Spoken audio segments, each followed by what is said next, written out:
بسم اللہ الرحمن الرحیم۔ آج کی اس ویڈیو میں ہم آپ سے ذکر کریں گے بابا گرو نانک کے حوالے سے۔ بابا گرو نانک جو کہ سکھوں کے روحانی پیشوا ہیں، اس وقت سکھ دنیا بھر میں اور دنیا کے بے شمار ممالک میں کثیر تعداد میں پائے جاتے ہیں۔ ویڈیو میں آگے بڑھنے سے پہلے آپ سے گزارش ہے کہ اگر آپ ہمارے یوٹیوب چینل پہ نئے ہیں تو برائے مہربانی اسے سبسکرائب کر لیں اور ساتھ ہی بیل آئیکن کا بٹن بھی دبا دیجئے تاکہ ہماری ہر نئی آنے والی ویڈیو آپ کو آسانی کے ساتھ مل سکے۔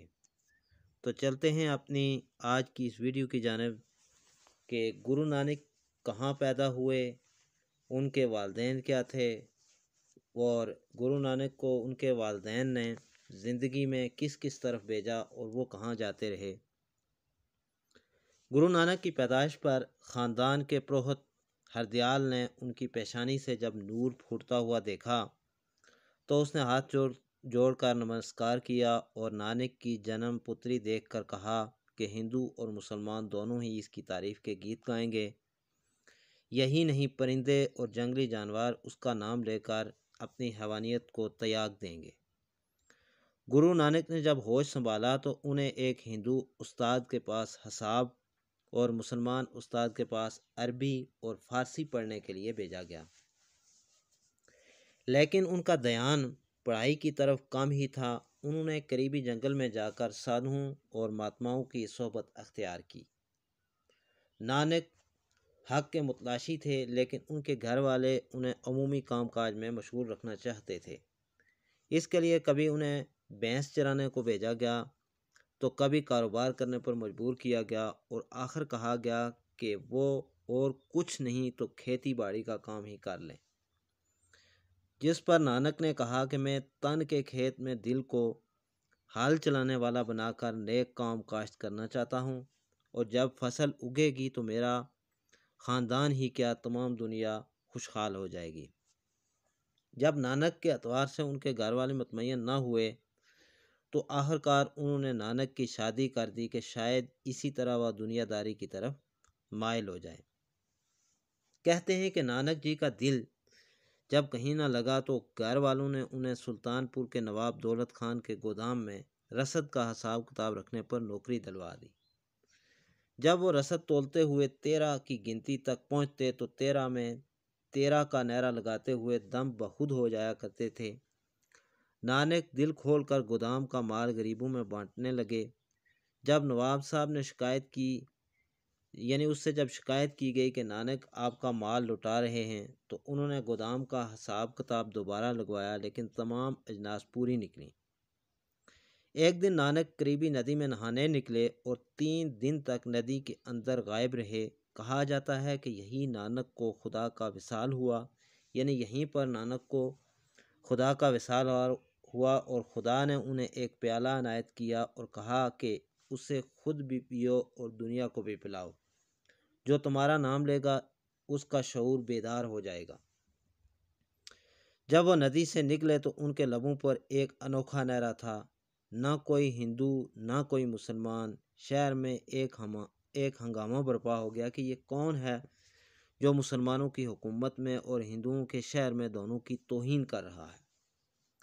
قاضی نے ان کو طلب کیا کہ پوچھا، نانک تم کہتے ہو کہ یہاں نہ کوئی ہندو دکھائی دیتا ہے نہ کوئی مسلمان، تو پھر تم کون ہو؟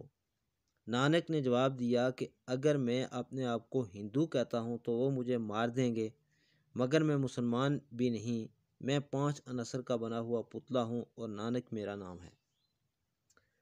قاضی نے کہا، ہو سکتا ہے کہ ہندو اپنے مذہب کو چھوڑ چکے ہوں، مگر ہم تو 5 نمازیں ادا کرتے ہیں اور وہ بھی خدا کے حضور میں کھڑے ہو کر۔ تم کیا جانو ان میں کیا راز پوشیدہ ہے، اور ہم اس کے صلے میں خدا کی راہ میں بخشے جائیں گے۔ جس پر نانک نے جواب دیا کہ میں بھی دن میں 5 وقت کی نماز ادا کرتا ہوں، ایک سچ کی، دوسری حق حلال کی کمائی کی، تیسری خدا کے فضل و کرم کی، چوتھی نیت اور ایمانداری کی، اور 5ویں خدا کی حقیقی یاد کی۔ ان سے عظیم تر کوئی نماز نہیں ہو سکتی۔ قاضی نے کہا، میرے ساتھ نماز پڑھ کر دیکھو، تمہیں خود ہی فرق معلوم ہو جائے گا۔ نانک نے کہا کہ مجھے منظور ہے۔ جب قاضی نماز کے لیے کھڑے ہوئے تو نانک ایک طرف کھڑے ہو کر مسکرانے لگے۔ جب نماز ختم ہوئی تو قاضی نے نواب سلطان پور سے شکایت کر دی کہ جب ہم نماز ادا کر رہے تھے تو نانک ہم پر ہنس رہا تھا۔ نانک نے کہا کہ نواب صاحب جب قاضی صاحب نماز ادا کر رہے تھے تو ان کا دھیان اپنی گھوڑی کی طرف تھا جس کے ہاں نیا بچہ پیدا ہوا تھا۔ قاضی صاحب کو اندیشہ تھا کہ گھوڑی کا بچہ کہیں کنویں میں نہ گر جائے۔ یہ کہہ کر نانک جی وہاں سے چل دیے۔ نواب صاحب نے بہت کہا کہ ملازمت جاری رکھیں، مگر نانک نے کہا وہ آپ اس کے ہاں ملازمت کریں گے جس کے ہاں تمام کائنات ہاتھ باندھے کھڑی رہتی ہے۔ یہ کہہ کر نانک نے مردانہ کو جو یہاں کا ایک مرید ہوا تھا اور رباب بجایا کرتا تھا ساتھ لیا اور جنگل کی طرف چل پڑے۔ سامعین، نانک جی جنگلوں آبادیوں میں گھومتے رہے۔ ان کا نام اب گرو کے نام سے مشہور ہو چکا تھا۔ وہ جگہ جگہ معجزے دکھاتے۔ جب وہ ہندوؤں کے مرکز ہردوار پہنچے تو یہاں گنگا میں ہندو نہا رہے تھے اور پانی مشرق کی طرف اچھالتے تھے۔ جب نانک جی نے اس کی وجہ پوچھی تو بتایا گیا کہ یہ پانی مرنے والے بزرگوں کو دیا جاتا رہا ہے تاکہ ان کی زندگی آسودہ اور ٹھنڈی رہے۔ یہ سن کر نانک جی نے پانی مغرب کی طرف اچھالنا شروع کر دیا۔ لوگ ہنسے کہ کیا کبھی کسی نے مغرب کی طرف بھی پانی اچھالا ہے؟ تو نانک جی نے جواب دیا کہ میرے کھیت یہاں سے مغرب کی طرف پنجاب میں ہیں، میں ان کو یہاں سے پانی دے رہا ہوں۔ لوگ کہنے لگے کہ اتنی دور سے دیا ہوا پانی آپ کے کھیتوں کو کیسے سرسبز کرے گا؟ جس پر گرو نانک نے کہا کہ اگر آپ کا دیا ہوا پانی دوسری دنیا میں پہنچ سکتا ہے تو کیا میرا پانی اس دنیا میں میرے کھیتوں کو سرسبز نہیں کر سکتا؟ کہتے ہیں کہ باہر جب ہندوستان پر حملہ ہوا جب بابر ہندوستان پر حملہ آور ہوا اور اس نے پنجاب کو تیگ کیا تو ایمن آباد میں جو جنگی قیدی بنائے گئے ان میں گرو نانک اور مردانہ بھی تھے۔ گرو نانک کو چکی پیسنے پر لگا دیا گیا۔ بابا جی بلند آواز میں کلمات حق کہتے اور بخوشی اپنا کام کرتے۔ جب یہ خبر بابر کو ملی تو کہ ایک فقیر اپنی بیگار بھگتتے ہوئے خوشی اور احسان مندی کے ساتھ ناچتا ہے تو بابر نے کہا کہ میں ایسے فقیر کا دیدار کرنا چاہتا ہوں۔ جب بابا گرو نانک کو پیش کیا گیا تو بابر نے کہا کہ میں نے بے خبری میں اللہ کے ولی کو دکھ پہنچایا ہے، میں اس کی معافی مانگتا ہوں۔ میں نے لودھی خاندان کے مظالم سے لوگوں کو نجات دلانے کے لیے ہندوستان پر حملہ کیا۔ گرو نانک نے جواب دیا کہ اگر آپ نے بھی رایا پر ظلم کیا تو آپ کا بھی یہی انجام ہوگا۔ جس پر بابر نے کہا کہ میں وعدہ کرتا ہوں کہ میں معصوموں کو کبھی بھی نہیں ستاؤں گا۔ گرو نانک نے کہا کہ خدا تمہارا راستہ روشن اور منور کرے۔ یہ کہہ کر وہاں سے چل دیے۔ گرو نانک نے مکہ، مدینہ اور بغداد کا سفر بھی کیا۔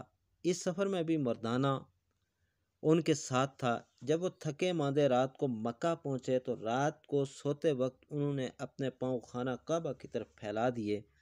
وہاں ایک مولوی نے ان کو ٹھوکر مار کر جگایا اور کہا کہ اے کافر، تو حج کرنے آیا ہے اور تجھے اتنا بھی نہیں پتا کہ تو نے خانہ خدا کی طرف ٹانگیں پھیلا رکھی ہیں۔ گرو جی نے بڑے سکون سے جواب دیا کہ حضور، جس طرف خانہ خدا نہ ہو میری ٹانگیں اس طرف کر دیجئے۔ مولوی جس طرف گرو نانک کی ٹانگیں گھماتا اسی طرف خدا کا جلوہ نظر آتا، جس پر وہ چلانے لگا کہ اللہ اللہ، ہندوستان سے کوئی خدا رسیدہ بزرگ آیا ہے جو لوگوں کو خدا کا دیدار کرا دیتا ہے۔ گرو نانک نے جب تبلیغ کا سفر ختم کیا تو انہوں نے اپنے آخری سال کرتارپور میں گزارے۔ یہاں ہزاروں لوگ ان کا دیدار کرنے آتے۔ گرو نانک نے کئی آزمائشیں لینے کے بعد اپنے گدی بھائی لہنا کو سونپ دی۔ اس کے بعد انہوں نے اپنے خاندان اور خادموں کو جمع کیا اور خدا کی حمد و ثنا بیان کی۔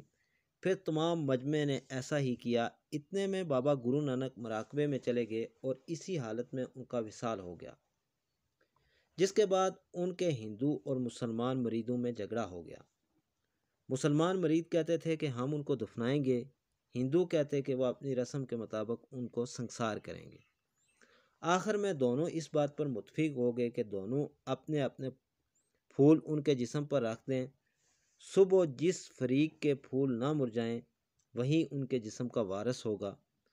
صبح ہوئی تو دونوں فریقین کے پھول تازہ تھے۔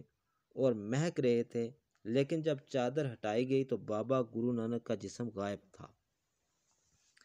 گرو نانک کی تعلیمات سکھوں کی متبرک کتاب گرو گرنتھ میں موجود ہے۔ یہاں پر ان کی 974